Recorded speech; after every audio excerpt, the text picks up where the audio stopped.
Dans quelques semaines, le 15 janvier précisément, le coup d'envoi pour la course à la candidature des Républicains à l'élection présidentielle américaine va être donné dans l'Iowa. A priori, il n'y a pas de suspense. Dans tous les sondages, qu'ils soient nationaux ou État par État, Donald Trump devance largement tous ses concurrents, avec des scores qui dépassent les 50%. Il fait la course en tête et dédaigne ses adversaires, refusant de participer avec eux au débat de la primaire. Reste que Donald Trump n'a pas que des amis au sein du Parti républicain. Dans un premier temps, ses adversaires ont misé sur Ron DeSantis, le gouverneur de Floride. Mais celui-ci a montré au fil des semaines ses lacunes. Aussi, une nouvelle figure émerge-t-elle dans l'horizon républicain, une figure qui présente plusieurs avantages. D'abord, c'est une femme. Et on pourra même dire une jeune femme, puisque Nikki Haley est âgée de 51 ans. Elle est la fille d'immigrés, mais pas de n'importe quel immigré, des immigrés indiens, comme le Premier ministre britannique.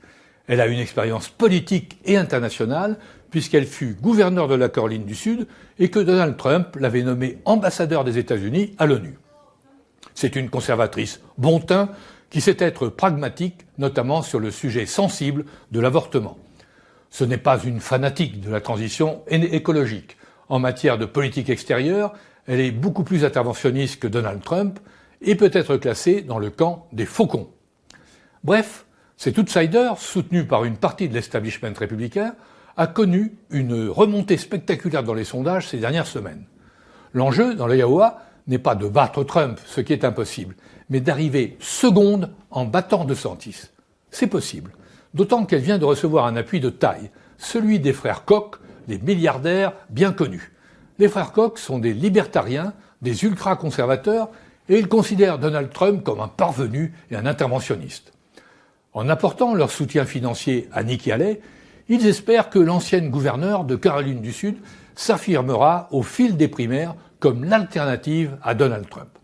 En espérant aussi, sans le dire, que les multiples procès qui attendent Donald Trump au cours du premier semestre vont mobiliser les médias contre lui et miner peu à peu sa cote de confiance. Pour le moment, les procès n'ont pas nui à Donald Trump. Ils ne lui ont pas nui au sein de la base républicaine, qui est convaincue qu'il s'agit d'un vaste complot de l'establishment contre leur champion. Ils ne lui ont pas nui auprès des minorités, blacks ou latinos, dont une partie lâche les démocrates qu'ils accusent de ne pas en avoir assez fait pour eux.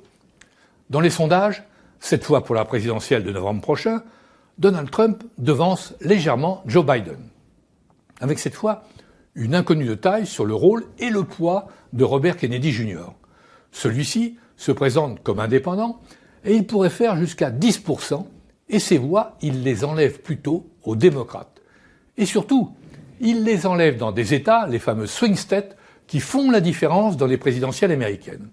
Et ainsi, il pourrait y avoir une situation paradoxale d'un Donald Trump battu de peu par Joe Biden en nombre de voix, mais qui aurait un nombre de grands électeurs supérieur et qui serait donc élu. En attendant, Donald Trump snobe ses concurrents républicains et il prépare son programme. Celui-ci est le fruit d'une constellation d'organisations conservatrices regroupées au sein de l'Heritage Foundation et de son projet pour 2025. L'objectif est clair.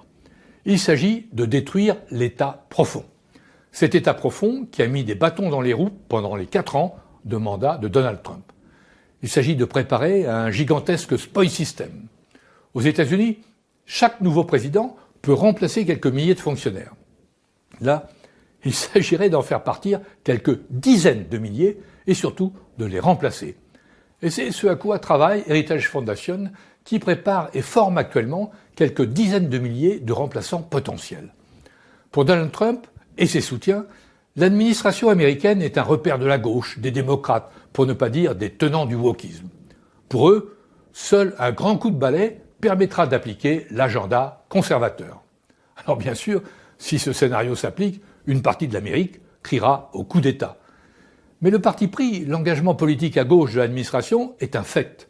Progressivement, l'administration américaine a perdu de sa neutralité. Dans un monde de plus en plus clivant, elle a basculé d'un côté. Ce n'est d'ailleurs pas l'apanage des États-Unis, il n'y a qu'à voir ce qui se passe chez nous avec la haute administration et avec le rôle, par exemple, du syndicat de la magistrature qui ne cache pas son orientation à gauche, pour ne pas dire à l'extrême gauche. le devoir de neutralité s'est évanoui. Dès lors, comment s'étonner qu'il y ait une réaction du même ordre de l'autre côté, avec la tentation de remplacer ceux qui ne pensent pas comme vous. Et c'est précisément ce que veut faire Donald Trump s'il est élu. Cela dit, la route pour lui est encore longue. Mais il est vrai aussi que l'acharnement judiciaire contre lui apporte finalement de l'eau à son moulin et renforce les convictions d'une base républicaine persuadée que l'État profond utilisera tous les moyens pour garder son pouvoir. Nikki Haley aura donc bien du mal à séduire cette base républicaine qui reste viscéralement attachée à Donald Trump. En revanche, si au fil des primaires elle conforte sa seconde place, elle pourrait être alors le joker de Trump en devenant sa vice-présidente. Une manière de réconcilier le camp républicain et de séduire les électeurs indépendants qui se diront que cette jeune vice-présidente pourrait alors remplacer Donald Trump s'il avait un empêchement ou venait à disparaître.